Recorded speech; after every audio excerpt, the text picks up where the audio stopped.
Morning,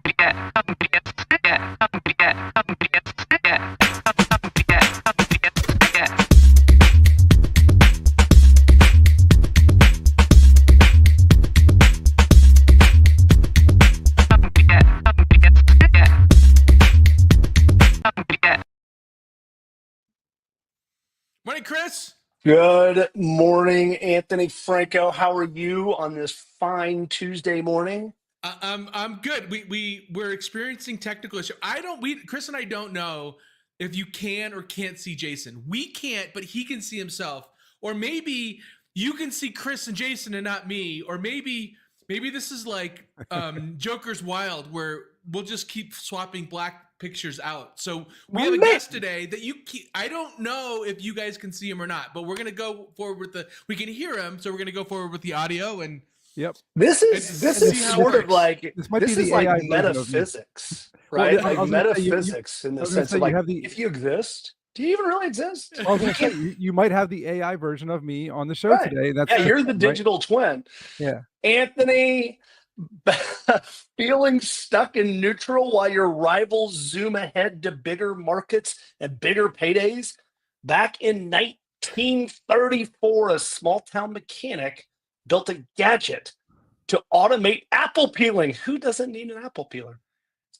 When that market fizzled, he pivoted overnight, turning the same machine into a device that streamlined potato processing. The rest is potato chip history. I'm going to assume, because it's just kind of left out, is this is the birth of the potato chip? I think that's what they're saying. Because in 1934, the apple peeler became the potato chip peeler thing. Yeah, that's good. You're wanting to learn more about the opening story. We'll have to go dig. That's right. All right. Today on How to Founder, we're talking about the art of the pivot. I'm Chris Franks, and today with me is my cantankerous co-host, Anthony Franco, and we have a guest, the mystery man. His name is Jason Sherman. He may be in the witness protection program. Is Jason Sherman your real name? Do you guys remember, that they used to do, like, on 60 Minutes, they would have the interviews, but it would kind of be in the dark. Yeah, the silhouette. Like in the shadows where it was the whistleblower that, couldn't be identified. It's kind of the good news is, Jason, is you can say whatever the hell you want. It won't be attributed to you. Right. unless we're being punked here and I am on screen. That would be because I still see myself. That would give us a lot. You're giving us a lot more credit than we deserve. So Jason Sherman, the man of mystery, is an entrepreneur who merged technology, film, and business know-how for over 15 years, championing bold pivots and innovative thinking. Jason, welcome, international man of mystery. First of all, are you a spy? Are you? My father is Austin Powers, so maybe that will answer. Yeah, baby. Yeah. So I do have a particular resemblance to Dr. Evil. All right, I think it's actually the internet gods that always give us, like, the form and function of a podcast. Like, whenever we have something that goes wrong, it always dovetails nicely into the topic. So we had to pivot how we do our episode. Well played. That's pretty meta, Anthony. Nice job. Very, very meta. There's always meta stuff in our show. So thank you for dealing with us, Jason. Let's just dig into it this morning. What is a pivot? Define it in your own words. We talk about pivoting a lot on the show. Pivoting is one of those words that's almost cliche at this point in the world of startups. But first of all, what is a pivot and why does it matter to me as a founder? And you're right. I've pivoted quite a bit in my years as an entrepreneur. Really, it comes down to the fact that if your business idea is not taking shape, it's not capturing a target market, it's not really gaining any kind of traction.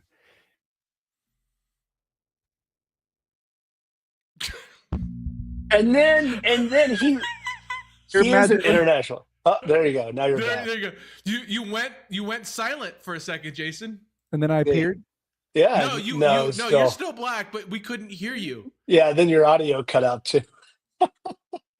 All right. So I'll just recap what we heard. So when your business idea is not working, then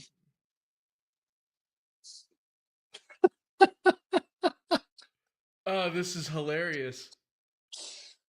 all right, Anthony, I'm going to hand it to you. Anthony, define a pivot. What is a pivot in the way that you think about the word pivot? And Jason, if you can hear us, then I don't know, I'd say send up a flare, but we can see you. Just say something. I'm currently thinking about pivoting away from podcasting right now. I think that's I think we need to rethink this whole idea of what our episode is about. All right, so let's talk about it anyway. Let's dig in Yeah. because it is a really good topic and it's a great topic. All right, So- so art of the pivot. So look, we've talked about the same thing, the first principle thing quite a bit on our podcast, and that is micro failures or failing fast or failing forward. Pivot is just what you do when you hit a stopping point, an obstacle, a failure point. So a pivot can be ideally a bunch of little micro pivots, in my opinion, where you're navigating something along the way. Or hey, there's Jason. oh my God. I had to switch. I had to switch to the iPhone because for some reason my computer does not like StreamYard. You guys all went black on me. Well, actually, right, so I tried to fill in the blanks here, Jason. Let's start from scratch. So this is so much better. We can see you. iPod. It's Blair Witch Project meets How to Founder. This is amazing. It's never happened back before. in 1934 in a small town. No, I'm just kidding. So let's start. So first of all, we're defining what a pivot is, Jason. So the idea, Yes. and this is with Anthony's point, and it's a good one, which is Anthony's point is that a pivot itself is not always necessarily one large, crazy transformation of the business. It's not this moment whereby suddenly you say, I am changing the direction. It can and oftentimes should be a series of micro moves along the way, small moves whereby you're trying and testing and figuring out. Now, here's the bigger question, because we have talked about pivot or persevere in the past. One of the big kind of almost dogmas at this point, when we came up, we read the Lean Startup, and it was about pivoting and it was about moving, etc. I think that one of the things that we just need to get out on the table is a pivot, is this concept that my business is going to go in one direction and I'm going to suddenly, halfway through my raise or my burn or whatever else, change businesses entirely. Yeah. I'm going to just do something entirely different. Is that still applicable as a concept for founders? I think so. Absolutely. I mean, I've done it before. I actually just did it last year.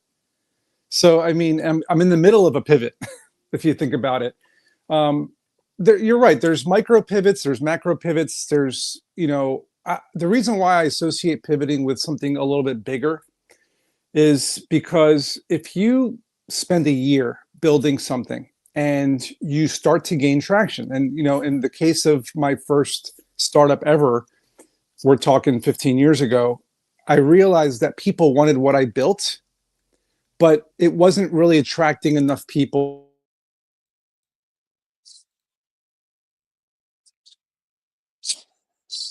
Oh, Anthony. Best Jason, period we lost you episode again. period ever. It's got to be his internet connection. It's got to be the interwebs. The interwebs are not doing it. Am I here? Oh, there you go. There you are. Yeah, I hear you guys. Yeah. We got your back. Why don't I Are hear you there? What is going on? It must be your internet connection, Jason. It's got to be your internet. I can't hear you connection. anymore. You can't hear us. Well, there you go. All right. Here's the framework, and then when Jason comes back, we can loop him in. So here's the framework of the traditional pivot, and the story that we always tell is Slack. And Slack was an online game, and they raised a bunch of money. Yes. And halfway through the journey at Slack, he literally fired all of his team, kept 3 or 4 core people, and said to his investors, like, "Hey, I'll give you your money back, but we want to go work on this other thing." His investors said, "Hey, take the money, go work on this thing. Let's keep the capital deployed." I mean, that's the famous story, Jason. This is the story of Slack, about how they Slack. created. And so that is a company that, what you're saying, which is a wild pivot. It went from online game to a messaging platform. And obviously the rest is history, billion-dollar company, unicorn valuation, all that sort of stuff. Those are gigantic changes, though. Like, when do you start to think about those crazy, big, wild changes, and why? To me personally, I mean, and you brought up Slack. I mean, YouTube was a dating app turned into a video service. I mean, there's so many, you can give so many examples of huge companies that started out as something and turned into something else. I look at it as infrastructure. Team, the time you spent building something. So if I build a platform that does something, and now I have this infrastructure built, and it can easily be modifiable, because the way I build, the way I develop is modular. So on my servers, I have like literally 50 APIs. Each API does one thing and one thing only. And it's like a plug and play. It's like a puzzle. You can plug and play and move things around if you really want to or have to. So what does that mean? That means I can turn off an API and build another one. I can turn off 5 APIs and build 5 new ones. That means that I could pivot to a whole different concept, keep the core structure of the platform, and have new APIs built to support the new platform. Pivoting also, it's adaptability, right? So right now investors are highly, looking for AI. We're an AI business. That's what we do. But when we first started out, 2023, we were an AI marketplace for consumers to build their own AI to sell to people. We're talking coaches, educators, influencers, whatnot. We couldn't quite penetrate that market, even though we tried. And guess what happened? We found that through talking to customers and talking to people, business owners needed something to create an AI agent for their website to close sales quicker. And we thought, well, we built this whole platform, and although it doesn't cater to that need, we can spend another couple months building that and pivot to this B2B SaaS, which is what we did. We started out as a consumer marketplace.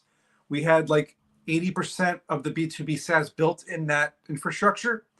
We cut ties with the 20% that didn't work, built the new 20% using the existing infrastructure, and spun it up very quickly and started getting customers, and found that pivot worked, right? So that's realistically a pivot. Really, in my opinion, is a way for you to not only salvage what you've done, but also go into a market that is going to need what you're building. And it could be a totally different thing, but I would prefer it being a vertical. So like something that is still in your space, but just a different vertical. That's what I think. That's what I think a pivot works best as. It's a really interesting question, Anthony. And I really like the way that Jason framed this, which is, as you're going down the road of building a startup, you collect assets. And that assets is knowledge. Typically, it's knowledge, right? It's something you've learned about along the way. And then Jason, to your point, you've built maybe some technology infrastructure. And you come to a point in the road where you realize that even though you've been micro-pivoting, you've been trying to figure this out, you come to a place where you're like, this thing is just not going to work, right? You just have this feeling that it's not going to work, or your investors tell you it's going to work, or your customers are telling you it's not going to work. At that moment is the pivot point, I think, for a lot of startups. For you, when you've gotten to that point, have you taken a moment and said, hey, let me look at the assets that we have. Let me see what we've built to this point, and then get back into that exploratory mode? Or is it just something that kind of happens where you get pushed into that direction? Anthony, and then I'll kick it to you for the same question, Jason. I'm not going to answer that question. I'm going to answer something else. He's not the best color commentator in startups for nothing, folks.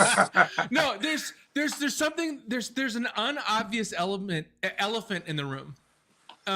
With this, as I was listening to Jason, something occurred to me, and that is, What he does is something that I really align with, and that is you essentially you're planning for the pivot, right? When you start a company, you're giving yourself optionality. You have options. You know that you're going to make decisions, and you're going to build stuff that isn't going to quite suit a market because you haven't figured out your go-to-market fit yet, or your product market fit yet.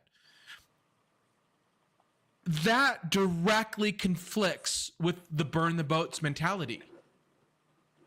Because if you burn the boats mentality is basically saying you need to go with everything that you have on your thing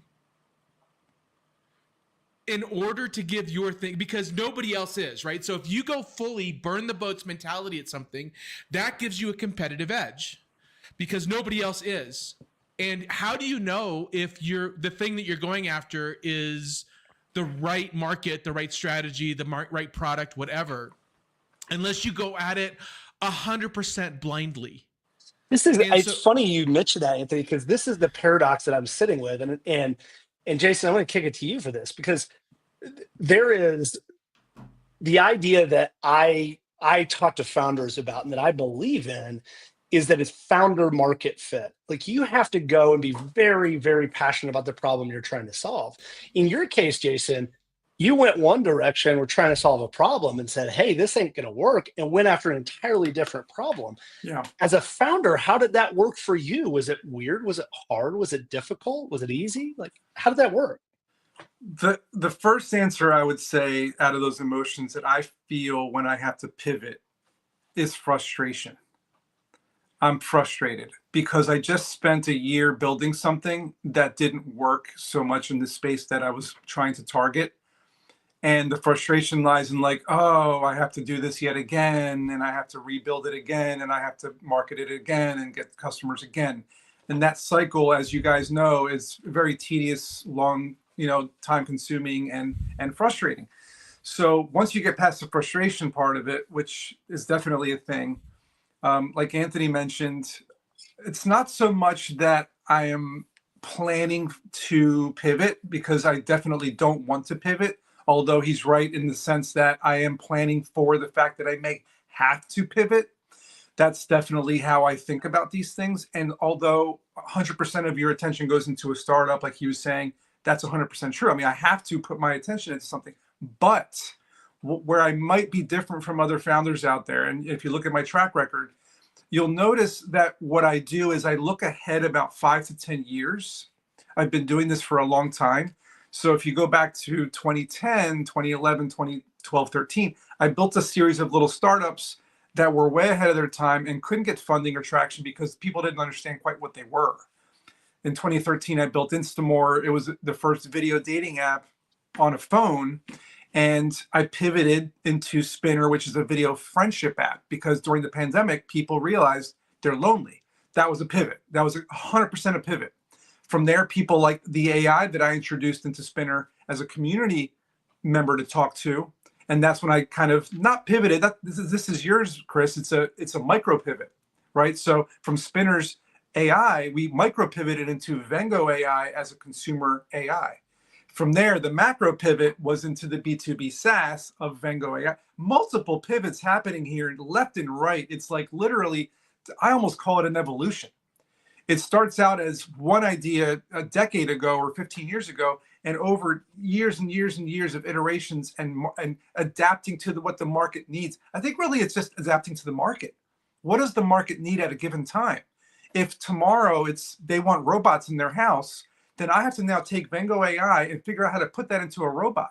That's really, I'm not going to rebuild something from scratch. I'm going to say, well, I already built a sophisticated AI agent system here. How do I put that into a robot now? It's pivoting or adapting into another service. It's Anthony, this is a wildly fascinating conversation, because this is a paradox. Founders need to first and foremost be passionate about the problem they're going to solve. They need to go all in on plan A. But yet there is this moment, and Jason, I'm thinking sunk cost fallacy. I'm thinking about, talking yourself into believing it's going to work when it's not. All of those things that you're talking about, I want to ask you, Anthony, first, and then Jason, and we've talked about this a bunch, Anthony, but I don't know that I've ever really heard this from you. How do you know when something's not going to work? How do you get to that point? And you're going to say gut feel, but this is the existential question we keep asking ourselves as founders. What's really interesting that I think Jason said something that we need to tug on a little bit is, you know, Chris, you and I know the perpetual never launch founder. oh yeah, the entrepreneur, man, the entrepreneur. Well, it's more than it's more than entrepreneur, because they never finish a product. They're constantly pivoting. Yeah, because what they enjoy is the creator energy that comes from building something, right? And that excitement of thinking, that excitement this of could the work, new, yeah. right? I think we all founders suffer from that, some more than others. The way you know if you suffer from it too much is if you're never launching anything. And so what Jason's talking about, where he's found this like hook, like how do I know when to pivot? It's when you've started hearing from customers that what you're building isn't working for them. So it's not when you feel that it's wrong. That is part of the data set that you need to go on. But really the pivot point is when your customers are telling you you don't know what you're doing, or you're not building something for me, and you know that by one, are they telling you that? Or two, are they not opening their wallets, right? Yeah.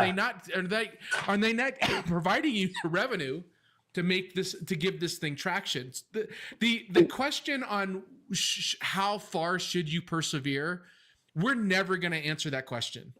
We're simply just never going to answer that question for founders. And I think, actually, Jason, the main question here is that, so Anthony's saying is that really, truly, customer adoption, and when I say customer adoption, it's actually a monetary transaction, is the thing. Do you agree with that, or is there some other thing that you look at? So everything he said, I agree with 100%. There are nuances to his statements.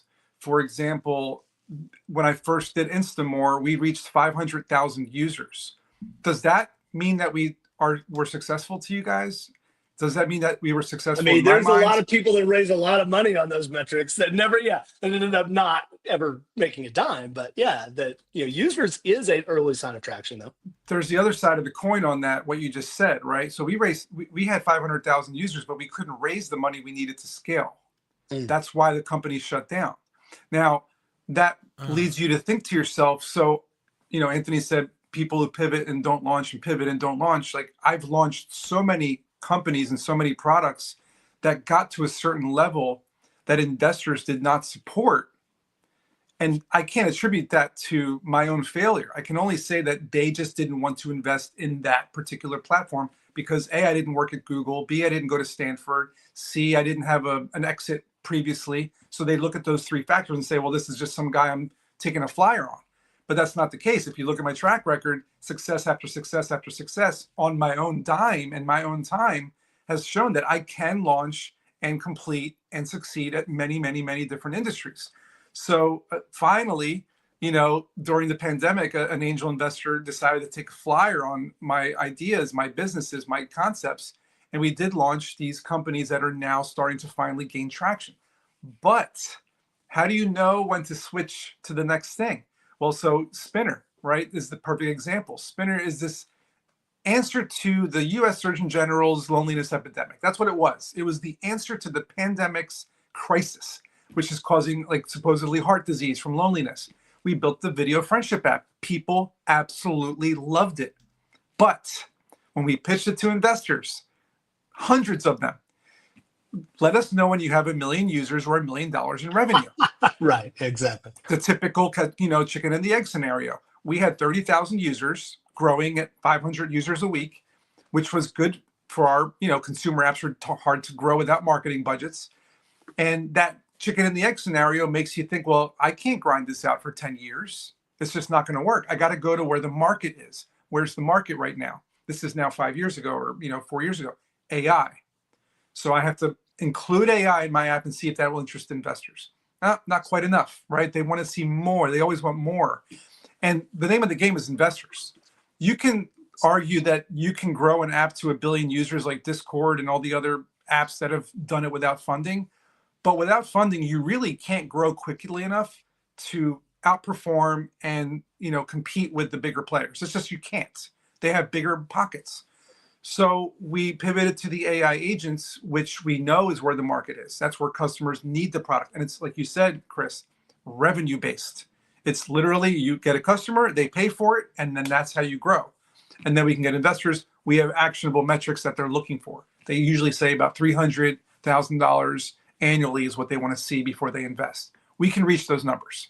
So now I have like a goal, right? I'm not pivoting from here. Now I have a goal that and we're launched, the product's out, it's done. We're launching on AppSumo in a couple of weeks. So, we're ready to go. There's no more pivoting. Yeah. So it's a great point. Yeah. So you say that.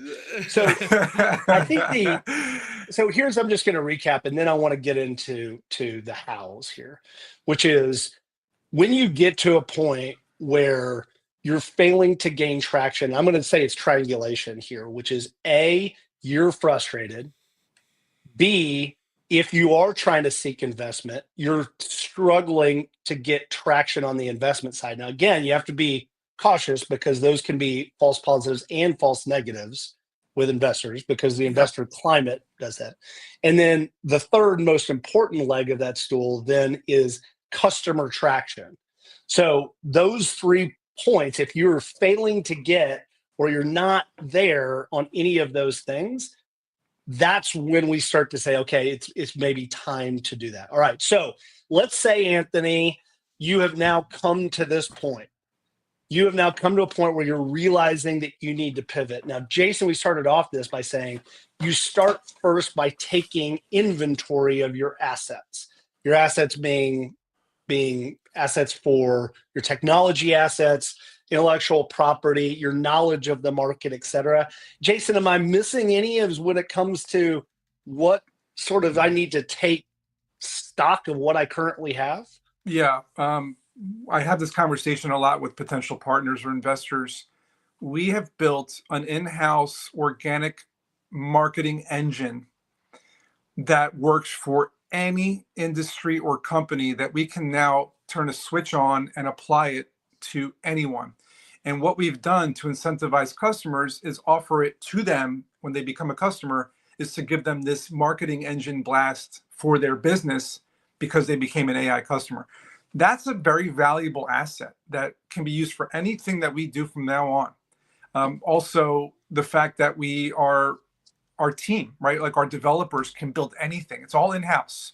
Our marketing, our finance, our business acumen, being able to do our own press and media, like all these things attribute to a well-oiled machine that can be just turned on for anything, and not just for one AI business. It could be for anything.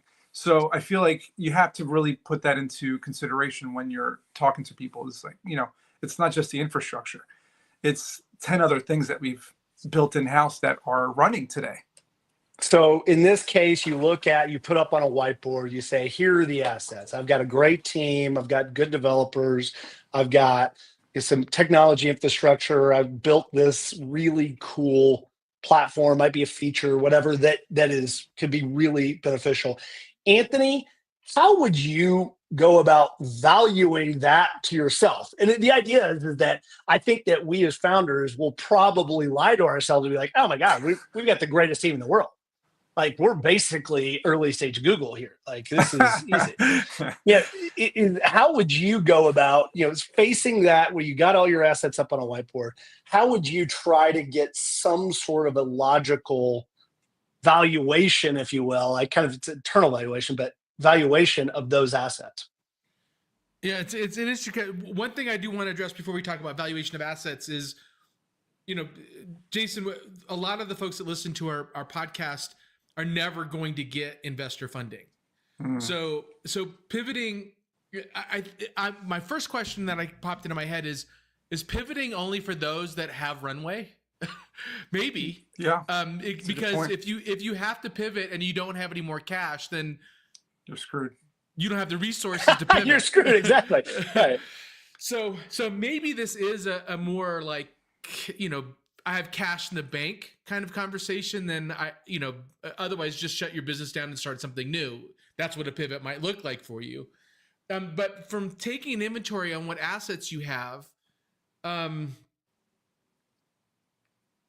if you, I think it's really interesting to talk about, like easy things like customer database, IP that you've built, a brand that you've built,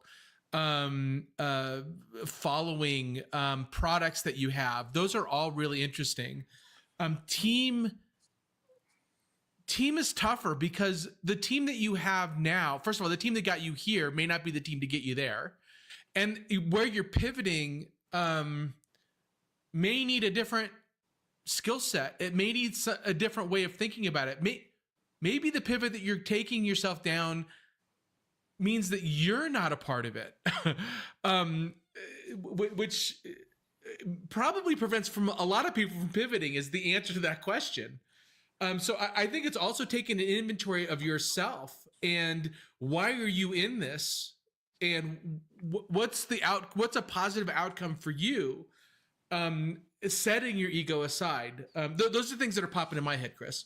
So Jason, all right, and I like it. I think it's good. So we now have up on a whiteboard, we've decided this thing is not going to work.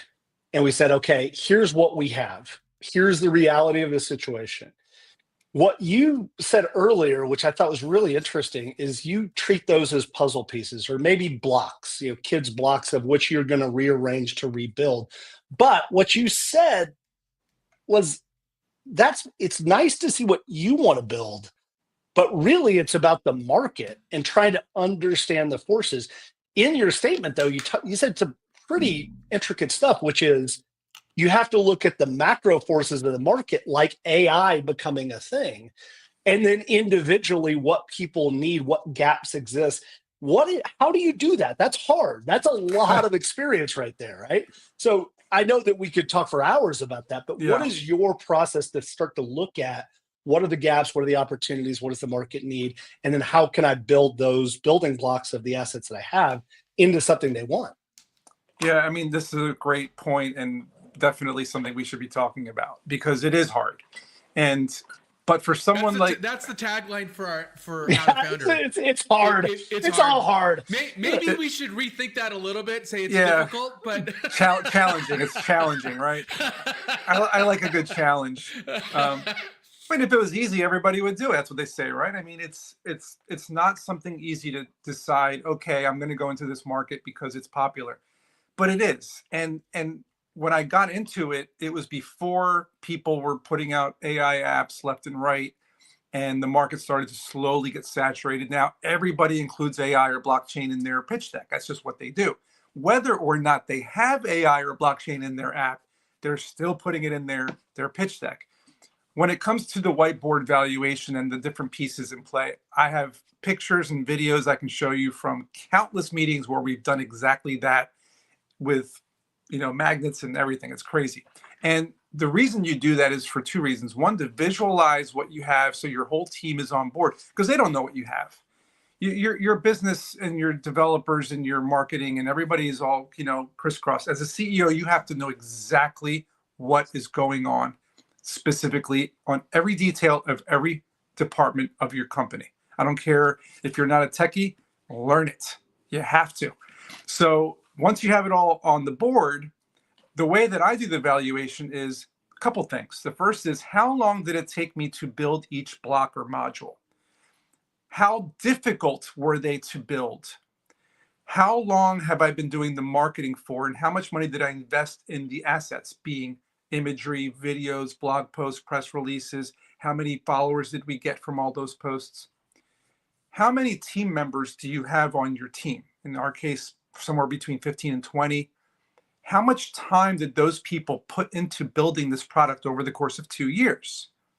How much money could they have earned at, six-figure jobs if they had taken those jobs instead of equity from us and small pay from us?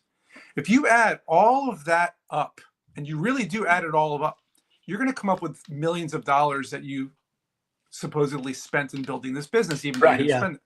And that's how you come up with your valuation. So you can say, I spent $5 million. I'm going to do it at a 50 million valuation. I'm raising $5 million because that's what we spent. So that's 10% of my company for $5 million, a 50 million valuation. That's fair. And I've been told by a lot of investors that that is fair for our valuation.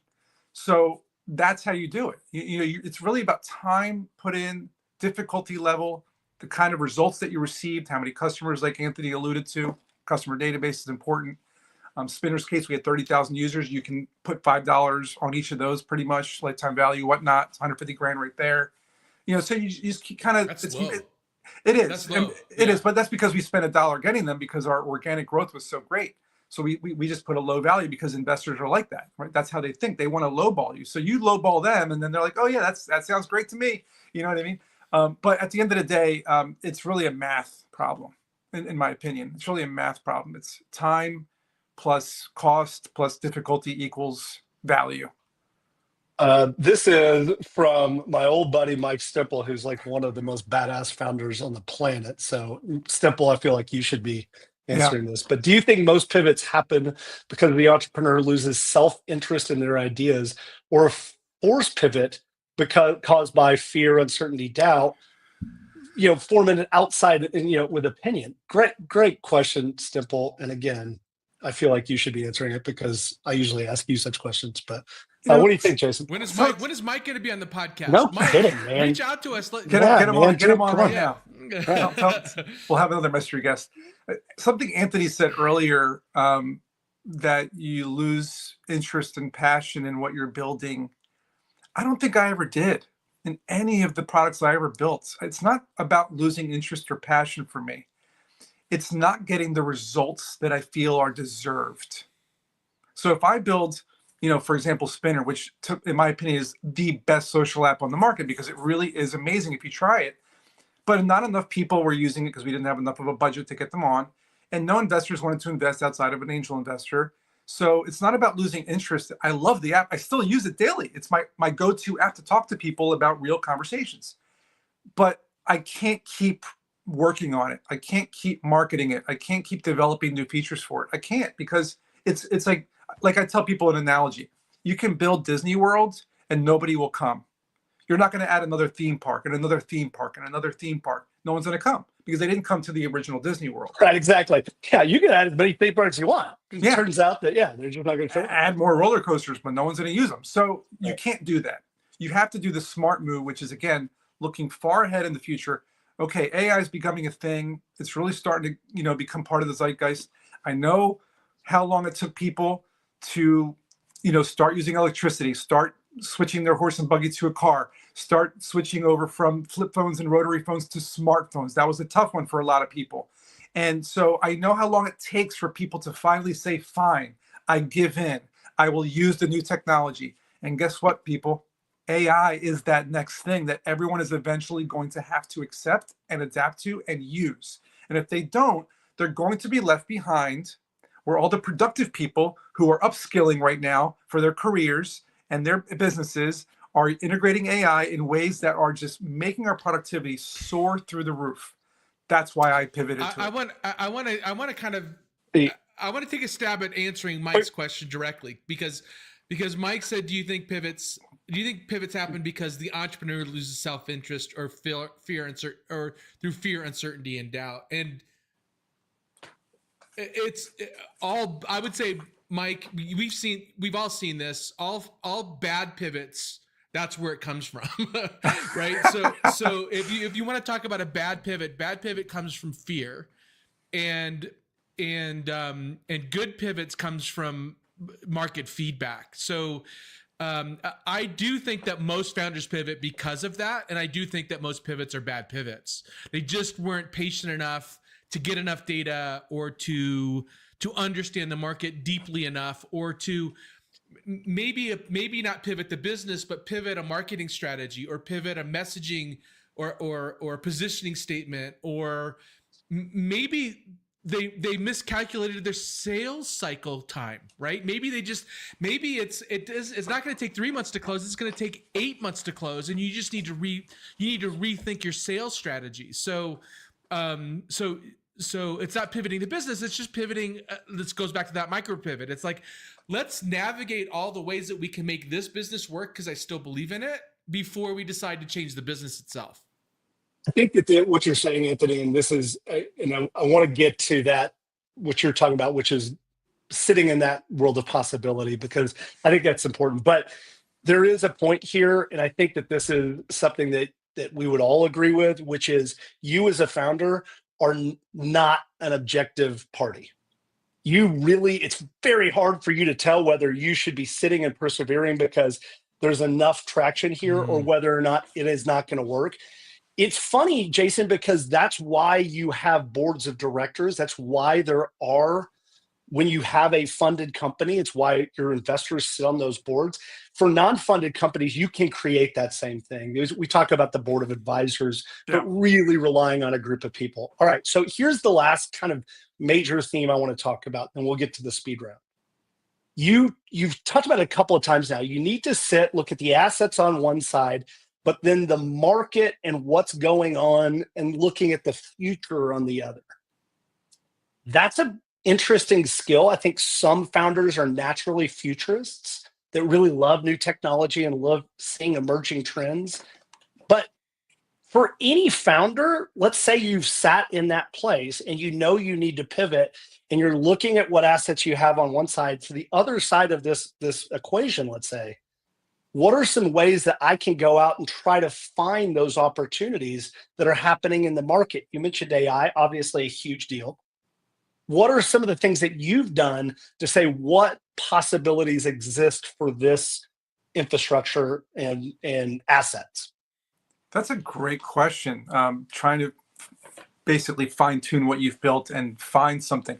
At one point, when I was a journalist years ago, I covered this event and Peter Thiel was there. He was giving out copies of his book. He is our sworn enemy. He's our sworn enemy. Is he really? Because he's like you should never start a company unless you can be a monopoly. We're like, really, Peter? Really? Yeah, maybe for you.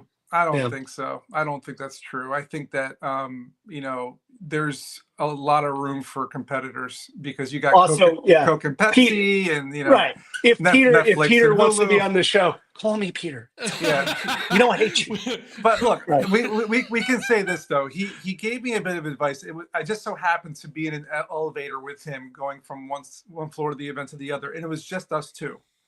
And I had his book in my hand because, he was signing for everybody. I was a journalist. I was covering it and I was taking pictures of him. So I had an opportunity for an elevator pitch. You literally elevator pitch. I like it. I literally elevator pitched Peter Thiel with, at the time, it was a reverse eBay auction site I built called Picklify. It lets you say how much you want to pay for something. And then if someone wanted it, they would match it and then they would sell it to you. It was very cool, very unique. Love it. Yeah. He liked it. And he said, you know what? That follows my theory of finding an underserved market.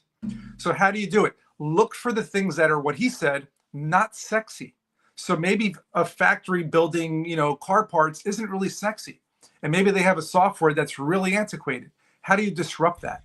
It might not be sexy, but it could make you billions. So he said, look for the things that no one's looking at. Everyone's looking at AI right now. So what is everyone not looking at right now?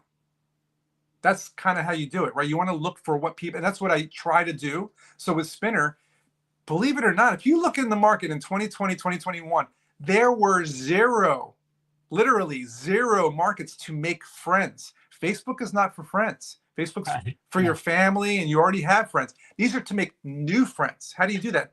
Meetup.com didn't work. It was for group meetups. How do you make single friends? Just one guy play basketball together. There's not that many of them. And when we looked, the ones that were available weren't that good. So we were serving an overlooked market. So if you're a founder out there, how do I come up with an idea? What do I look for? What is people not talking about? What are people saying that they do want, but it doesn't exist? And if it does exist, how do you make it better? Because that's what you have to do. You have to make a better balance. That's what Facebook, that's how they crushed MySpace originally, right? They made a better version of that whole friend connection thing. They made it clean and simple. So that's what I would say to people listening right now or watching is find something that people are not looking at, and then that's what you want to target, at least to get an outline, not to build. Anthony, I want to get your reaction on that, and then we'll run into the speed round, Jason. The idea there, though, is I think that when we talk about being a founder, being an art and a science, this is the art component. there is no one thing you can do, but you do. Some of the places to start to look under rocks are underserved markets, things that are not sexy, things that are not getting all the press, all that sort of stuff. Any other things to react to that, Anthony? No, I think that's well stated. Yeah, I can't think of anything that I would add to that, Chris. That's well stated. Awesome. All right, Jason, are you ready? Let's do it. The speed round. All right, I'm just going to give you a few questions. First reaction, or tell me it's a stupid question, which half the time they are. So it's okay. When I realize things are not working, should I do an immediate pivot or should I do incremental shift? Incremental shift. Single killer feature or diversify a lot of features along the way as I'm thinking about the pivot? It's in my book, Core Value Proposition, man. I like it. Team consensus before the pivot, or you got to make the decision? You got to come up with the initial idea first. Got it. Should you disclose the pivot plan? Easy for me to say. Disclose the pivot plans to customers early or keep it under wraps? Stealth mode. Should I look for short-term pivots or short-term, or should I say, hey, if I'm pivoting, I'm only looking at the long-term? I've been doing short-term. I like it. Anthony, really good conversation, Jason. Thanks for hanging in with some tough technical problems, but really, really fascinating. And I'm going to be chewing on this one for a while. Anthony, what did you learn today? What is our founder fundamentals? What is our takeaways? First of all, I need to address something that I know everybody's waiting for. Yes. That we haven't done yet. Pivot! Pivot! Shut up! Shut up! Shut up! We had to have that in the episode somewhere. I was going to say, So I was classic. waiting for that. So classic. Yeah. All right, so this is the fundamental piece of this pivot conversation is this is like throwing darts against Jello, because it doesn't. That's the new T-shirt for us right there, Yeah, Anthony. I like it's it. hard to make anything really stick, right? Yeah. It's a difficult conversation. So I only have a couple takeaways. First of all, what is pivoting? It's about adapting to market or investor need, right? You got to be careful because you can pivot your way into death. So be strategic about your pivots. And then I've got two hows. I like this notion of visually taking inventory of your assets. And when I mean assets, it's like everything that of value within the organization. And that should help inform your pivot direction. And then also take inventory of yourself. Why are you doing this? And be honest, does the pivot involve you? Yeah, I think it's that self-knowledge. And what Simple was saying too is that sometimes founders just get scared or bored or some combination and end up bailing out on stuff, maybe sometimes before they should. All right, deep dive recommendations, some really good books. Of course, the one that started this whole concept, The Lean Startup by Eric Ries, it's still, even though that we now say that there's some of this stuff doesn't apply, it has set the foundation for most of the way that we do this work anymore. The one that was before that was the Startup Owner's Manual by Steve Blank and Bob Dorff. Unbelievable, required reading, both of them. And then Anthony, even though that he's our sworn enemy, 0 to 1 by Peter Thiel is just an incredible book. It really is. And really should be read. Jason, what about you? First of all, what other resources do you provide? Talk about your book. Where can we find you? Where can we find out more information about what you're doing? Terrific conversation. Yeah, I wrote a book 10 years ago called Strap On Your Boots because a lot of people were asking for advice on how to build a business without having funding and without having any knowledge. And from what I'm hearing from people, it's still extremely relevant today because I wrote it in a way that you can use it forever. And so that's available anywhere. There's a course I built around that called Startup Essentials, so you can actually do actionable exercises. And you can find me on jasonsherman.org, which is my website, and you can talk to my AI agent on there or check out Vengo AI. We give a 30-day free trial with Vengo 30 as the code. That's awesome. Jason, thank you again so much for joining us. We really appreciate it. Anthony, what do we have coming up? So we have a double header on Thursday. We're going to be talking with somebody that's written like 6 books on client acquisition, Justin Michael. And we're going to talk about client acquisition strategy. And then we're also going to be talking right after that with making your system stick. So consistency and making your system stick within an operational infrastructure.